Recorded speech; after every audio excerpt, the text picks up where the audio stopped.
welcome back to my channel. Welcome back to another vlog. I'm sure you already know based off the thumbnail, based off the title, that we are going book shopping. So today we are heading over to Barnes & Noble. I brought my book bag, I grabbed my laptop, my notebook, and all of that. I have quite a few like spooky thriller books that I want to grab. I cannot wait to get started on all of like my spooky books and thrillers. This Saturday, September 23rd, is officially the first day of fall, and I am just romanticizing every single day up until then and even after. But yeah, we're going to go ahead and head on over to Barnes & Noble.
let me show you the books that I picked up. There were a few books that I wanted and they didn't have them there on hand. I really wanted a good Stephen King book for the fall spooky season. I've actually never read a Stephen King book. I've seen his movies, but I've never read one of his books, and I thought it would be super fun to read one during the spooky season. However, the one that I had seen at Target or Walmart, they didn't have there, and I couldn't remember the name, but I know that if I saw like the cover and read the back of it, I would know which book it is, but I didn't see it there. I do, however, love mystery and thrillers. I've been putting off on reading some because I want to wait for the fall season, and on Saturday, September 23rd, it is officially the first day of fall, and I could not be any happier. And I also thought I'd share with you guys like my fall TBR. So this is a book that I have been wanting for the absolute longest. A lot of people mentioned that this was more of a summer read. However, I don't know why, but it gives me all of the cozy vibes because I see like a cabin. I see a little like latte right here. So it gives me like all of the fall vibes.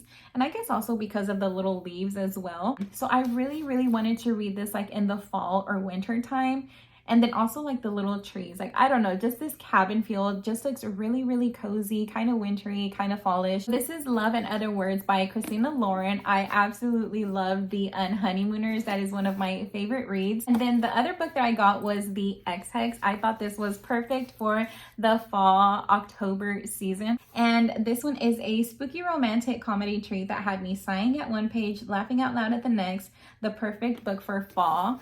And this is more of what I was looking for. Like, I know I have quite a few like little mystery thriller books, but I also wanted to read like a good rom-com. So I thought this was perfect. And then the last one that I got, I'm just super, super excited to read. This one is The Only One Left by Riley Sager. I may be pronouncing his last name wrong, but I think it's Riley Sager. But this is The Only One Left. This is the book that I was trying to get today, The House Across the Lake. However, they didn't have it. I was immediately intrigued by this one, but I do have 7 books, including the ones that I picked up today. These are ones I already had on hand. But the ones that I have on my October TBR is The Only One Left and The Ex-Hex. I also went to read Lisa Jewell's The Night She Disappeared. I absolutely loved Then She Was Gone by Lisa Jewell. If you haven't read it, I highly recommend that mystery thriller book. And then the other one I went to read is Local Woman Missing by Mary Kubica. And then of course, I honestly love Natasha Preston's books. They are YA. I forgot. I think it's The Lake, actually. Like, in the story, it took place in Texas, which I absolutely love because that's where we live. But I love her stories. They're a really quick, easy, breezy read. So the one that I want to read is The Cellar. I believe she's releasing a new one next month called The Haunting, and I want to run and grab and get it as soon as it gets released. And then again, another Lisa Jewell book. This one is The Family Upstairs, and I believe this one has a sequel out. However, I haven't read the first one, so I definitely want to get through this one in October. And then one of my lovely subscribers recommended A Good Girl's Guide to Murder. I had been eyeballing this one for the past couple of months, so I decided to go ahead and grab it. So those are all of the books that I have on my physical October TBR. And then I also have some on my Kindle. So one of the ones that I have on my Kindle is The Housemaid. And I actually thought about picking up the physical copy today while I was there at Barnes & Noble. But I do need to start reading a lot more on my Kindle to cut back on buying a lot of books. I also want to read The Perfect Marriage by Geneva Rose. I want to read Rock, Paper, Scissors by Alice Feeney. I also have If You Tell by Greg Olson. I think this one is actually based like on a true story. And then The Summer House by Carrie Beavis. 1, 2, 3, 4, 5, 6, 7, 8, 9, 10. So I have 10 books. And then I also want to grab The House Across the Lake. I may just order that one off of Amazon. So yeah, that gives me about 10 to 11 books to try and get through October. I think now for the rest of this evening, again, another simple evening. We're just going to have some quick dinner, but then I also want to watch a spooky little fallish movie. So I'll see what I put on tonight. But yeah, so that is all we have going on for the rest of the evening.